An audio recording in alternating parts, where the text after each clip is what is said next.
Pengurus Dharma Wanita Dinas Tenaga Kerja dan Mobilitas Penduduk Aceh di bawah kepemimpinan Cut Hayaten Zohra SEMPD, turun ke jalan membagikan bahan pokok kepada masyarakat yang membutuhkan. Kegiatan ini bertepatan pada 14 Ramadan, Sabtu 16 April 2022. Assalamualaikum warahmatullahi wabarakatuh.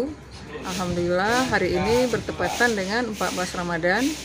Kami pengurus Dharma Wanita di Snaker Mubduk Aceh melaksanakan kegiatan berbagi di bulan suci Ramadan ini kepada orang-orang yang membutuhkan. Tujuan kegiatan ini adalah menambah amalan di bulan suci Ramadan, juga untuk menebar kebaikan dan meningkatkan rasa solidaritas dari kami, sehingga menumbuhkan rasa simpati untuk berbagi terhadap sesama. Semoga membawa kebaikan dan berkah. Ketua Dharma Wanita di Snaker Mubduk Aceh menyebutkan bahwa program berbagi pada bulan suci Ramadan ini berupa kebutuhan pokok yang disalurkan di seputaran Jalan Kota Banda Aceh dan Aceh Besar merupakan sumbangan dari pengurus Dharma Wanita di Snaker Mubduk Aceh. Semoga bantuan bahan pokok tersebut dapat bermanfaat bagi warga yang menerima sehingga dapat meringankan kebutuhan sehari-harinya.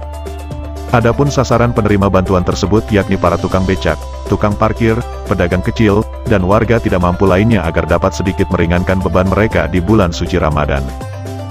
Beliau mengucapkan terima kasih kepada semua pihak yang telah mensupport dan berpartisipasi pada kegiatan Ramadan berbagi ini, dan beliau mengapresiasi kegiatan ini karena dinilainya telah berjalan dengan baik dan lancar. Semoga kegiatan-kegiatan seperti ini terus digalakan, demikian katanya.